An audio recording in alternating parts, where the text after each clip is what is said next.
Welcome to my YouTube channel Ekakshi MPSC महत्त्वाची कलमे या सिरीजमध्ये आपण पुढचा व्हिडिओ बघणार आहोत। यापूर्वी आपण दोन कलम हायकोर्ट आणि सुप्रीम कोर्ट हे यांच्याशी संबंधित जे कलम होते ते आपण ट्रिक्सच्या स्वरूपात पाहिले, कशा पद्धतीने लक्षात ठेवायचं। सुप्रीम कोर्टाचं कलम होतं 124 आणि हायकोर्टाचं कलम होतं 214। याच्यात मी सांगितलं होतं की शेवटचा 4 आकडा तसाच ठेवायचा आणि 1 आणि 2 जे आकडे आहेत, म्हणजे 124 मधले जे 1 आणि 2 पहिला आकडा आहे ना, त्यांची जागा बदलली की हायकोर्टाचा कलम तयार होतं।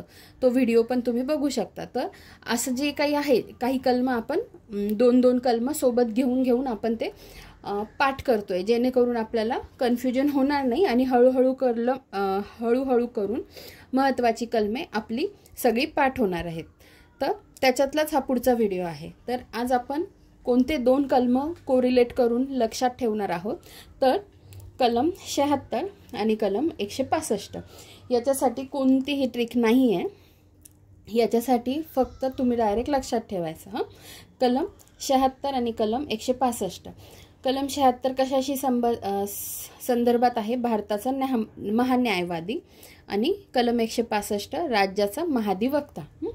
आता महान्यायवादी आणि महाधिवक्ता हे दोघं मुद्दामून एकत्र घेतलेले आहेत, जेणेकरून लक्षात ठेवायला सोपं जातं आणि दोघांवर पण खूप वेळा प्रश्न विचारलेले आहेत।